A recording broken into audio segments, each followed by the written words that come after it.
Picture this. Toronto, 1889. A boy sits alone on the floor of a Methodist Sunday school, tracing the letters in a Bible he cannot yet read. He is 12 years old. His mother is dead. His father drinks. Outside, the wind off Lake Ontario cuts through the cracks in the walls. Inside, the other children sit in rows, clean shirts, polished shoes, mothers who pack their lunches. This boy has none of that.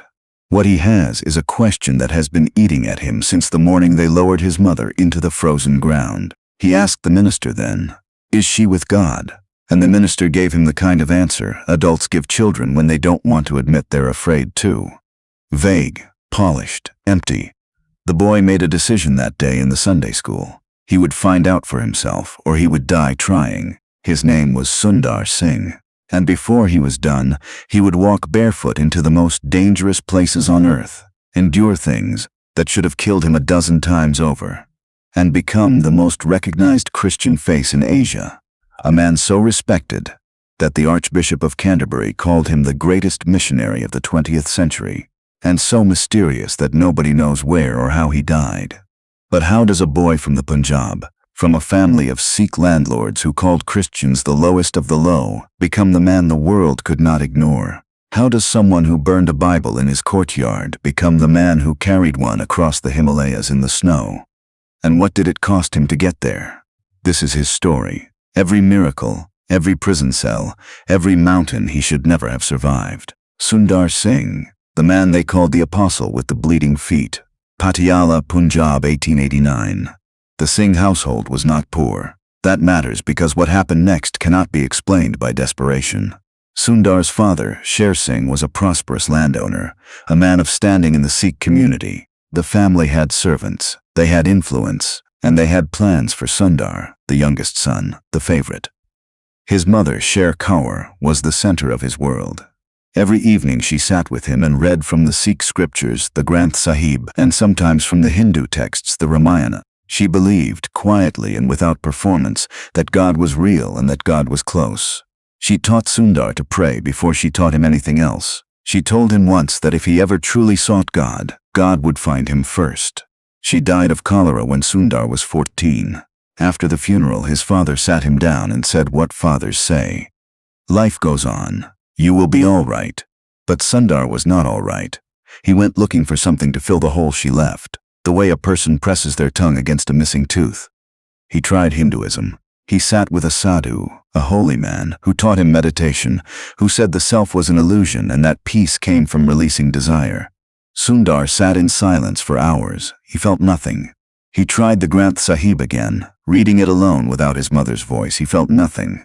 Then the Presbyterian missionaries came to his village and opened a school, and Sundar's father, a practical man, enrolled him because the British education was useful.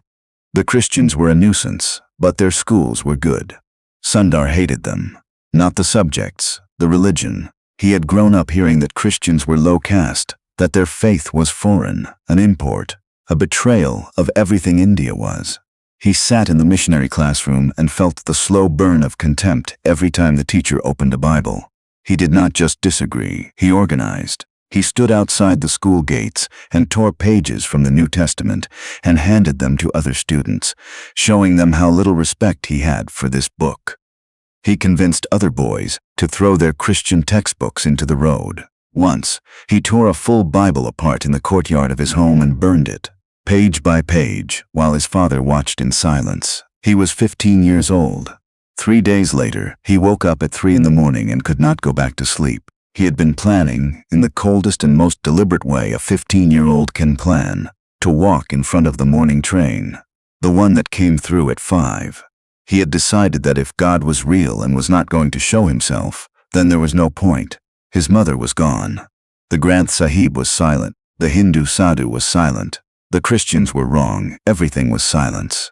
He got up and went to his room and said aloud, into the darkness, what he would later describe as the most honest prayer he had ever prayed. God, if you exist, show yourself to me before morning. If you do not, I am going to end this. He said later that what happened next was not a feeling. It was not an impression. It was a presence. A light filled the room. In the light he saw a figure, and the figure spoke in Hindustani and said, "How long will you persecute me? I have come to save you. I am Jesus Christ." He fell on the floor. When his father found him in the morning, Sundar told him what had happened. His father thought he was ill. He took him to a doctor. The doctor found nothing wrong. Sundar said it again, calmly. I have seen Jesus Christ, and I am going to follow him. His father, who had quietly admired his son's religious passion even when it was pointed in the wrong direction, waited. He waited a week, 2 weeks. He brought in a respected Hindu scholar to reason with the boy. He brought in a Sikh teacher. He waited for Sundar to come back to himself. He didn't. On the morning of his 16th birthday, Sundar walked to the river, cut off his long Sikh hair, the hair his mother had braided, the hair that marked him as one of them, and was baptized by the local Anglican missionary. His father met him at the door when he came home. Sundar said, I have been baptized, his father said. You are dead to this family. He was given 1 week to collect his things and leave. When he walked out of that house, one of his stepbrothers pressed a cup of tea into his hands at the gate. An act of kindness, Sundar thought. He drank it. By the time he reached the road, he was vomiting. They had put poison in the tea. He survived. He walked to the nearest village with a Christian family, feverish and alone in the October cold. He was 16 years old and had nothing, no money, no family, no roof. Only this. A certainty so deep it had cost him everything he had. He decided that day what he was going to do for the rest of his life. He would go wherever he was sent. He would preach in every town and village that would have him, and in the ones that wouldn't. He would dress not like a Western missionary, not in the suit and tie the colonizers wore, but like a sadhu, like the Indian holy men he had grown up respecting. A simple yellow robe. No shoes. He would be Indian. He would be Sundar. People in the Canadian churches who read about him later would ask why he dressed that way, why he refused Western clothing. And the answer was simple, he said. I am not taking a Western religion to India. I am taking Christ, who belongs to no country, in the only form that will allow India to hear him. He was 16, and he had already figured out what most missionaries spent decades getting wrong. He walked. That is almost the whole story, in physical terms. He walked across the Punjab, to the states of what is now Pakistan, through Rajasthan, into Baluchistan and Afghanistan. He walked into villages where no one had ever heard the name Jesus, where the name itself was associated with British soldiers and treaty violations and shame. He walked into those places in his yellow robe and sat down and talked to whoever would sit with him. Some listened, some threw him out, some did worse. In one town in Punjab, the elders gave him a warning: leave or face consequences. He stayed. They had him dragged through the streets. He got up and walked to the next village. In another town, men came at night and beat him with clubs and left him in a ditch outside the city. He lay there until morning, then got up and walked back in to finish what he had been saying. He was not performing courage.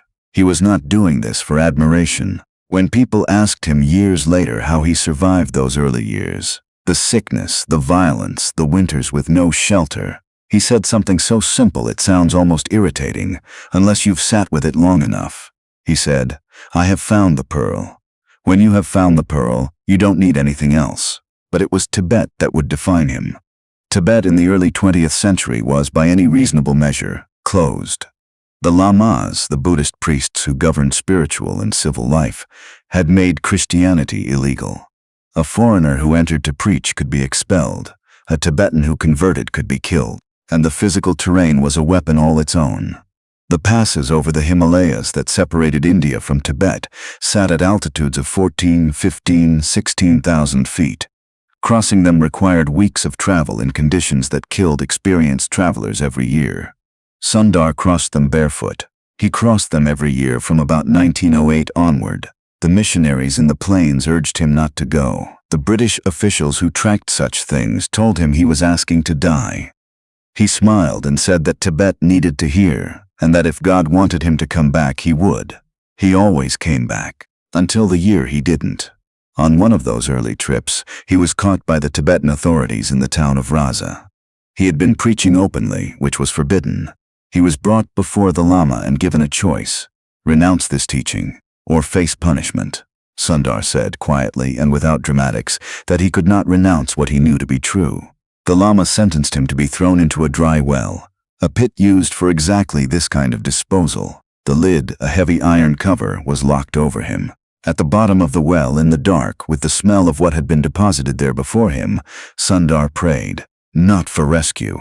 He said later he prayed something simple. Lord, you know where I am. He stayed there 3 days. On the third night the lid was unlocked and a rope was lowered. He climbed out. At the top there was no one. The lid was locked again from the outside. The key, which only the Lama possessed, was found missing from the Lama's belt in the morning. When the Lama heard what had happened, he summoned Sundar and told him he was free to go. He did not explain what had happened. He did not convert. But he said, in front of his priests, that whatever power was at work in this man was beyond his ability to contain, and he let him walk out of the city. Sundar went back to Tibet the following year. That is the thing people struggle to understand about him. He was not reckless. He was not thrill-seeking. He was a man who had decided very early that his life was not his own, and that decision had a practical, almost mathematical clarity to it. If God wanted him alive, he would be alive. If God wanted him in Tibet, he would go to Tibet. There was no decision to make each morning, really, just a direction to walk. He was 30, and by then the world had found him. The story of the well had traveled. The story of the man who crossed the Himalayas barefoot every year had traveled. European missionaries passed along his name, then his letters. Christians in Britain read about him and sent invitations. By 1920, Sundar had received so many requests from churches in England, Canada, Australia, and the United States that he could no longer ignore them. He accepted.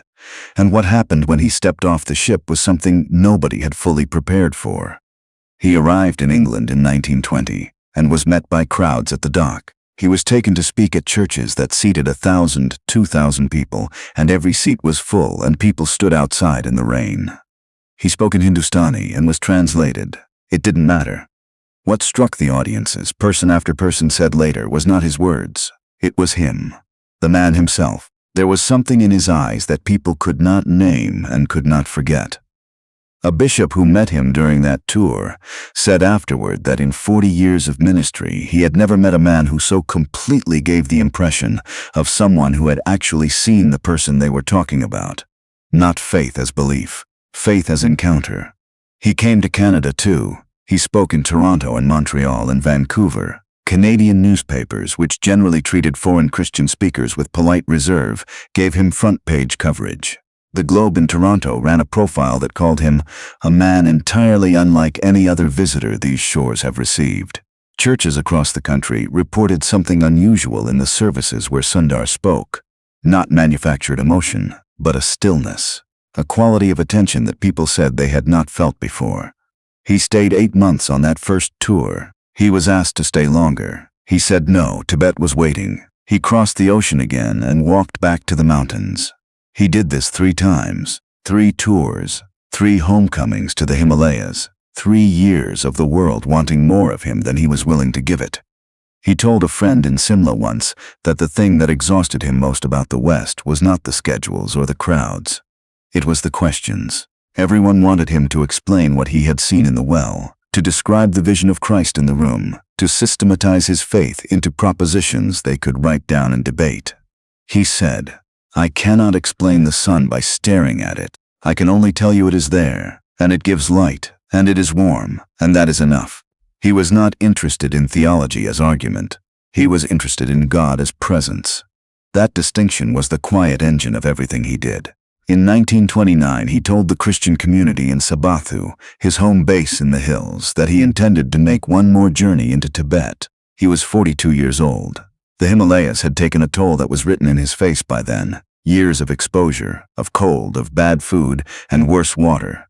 His eyesight was failing. His friends asked him to wait, to rest, to go next year when he was stronger. He thanked them and packed his bag. He left in April 1929. He was never seen again. No body was ever found. No account ever emerged from the Tibetan side of the mountains of what had happened to him. There were rumors over the years.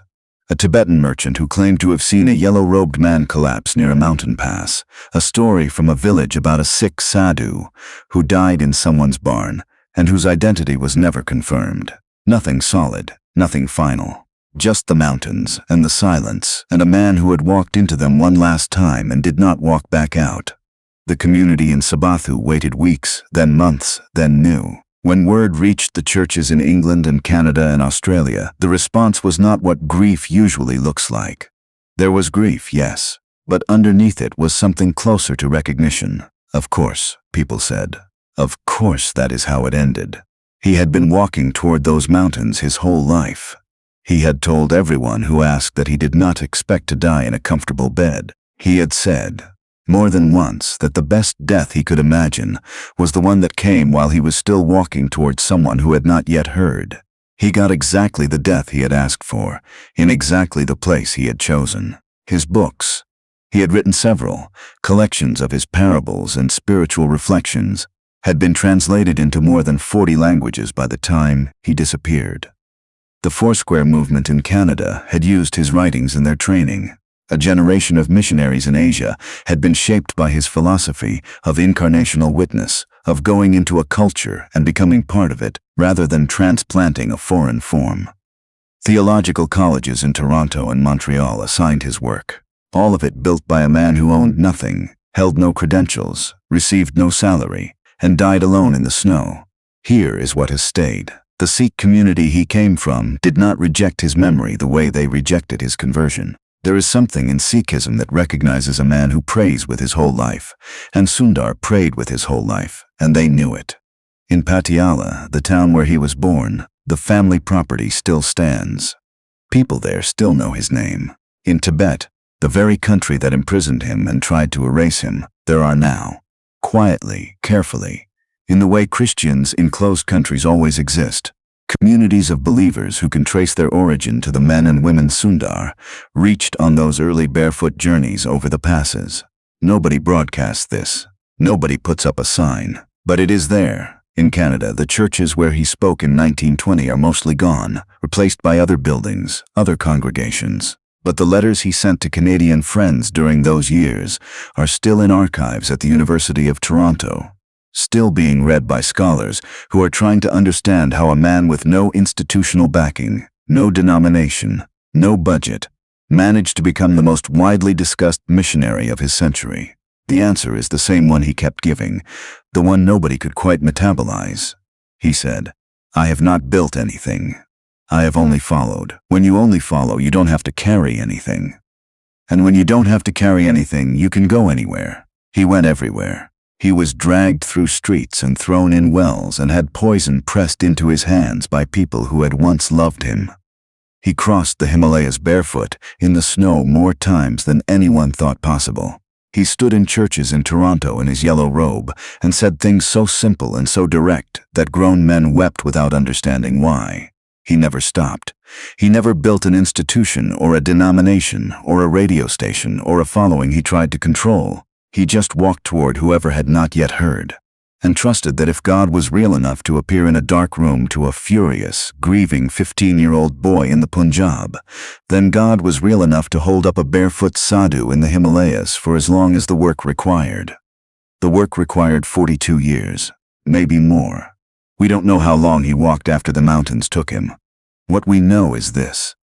Sundar Singh left a house with servants and a future already written for him, and he chose a yellow robe and bare feet on the longest road he could find. He paid for that choice with his family, his health, his eyesight, and finally his life. And because he did, something took root in places that had been closed for centuries. Something that is still growing, quietly, in the places his feet last touched. He said once, near the end of a sermon in Vancouver, that he had one message and it had never changed from the morning he knelt on the floor of his room in Patiala and found something in the dark. He said, "I did not find God, God found me, and once that happens you cannot stay where you are. You have to go." He went.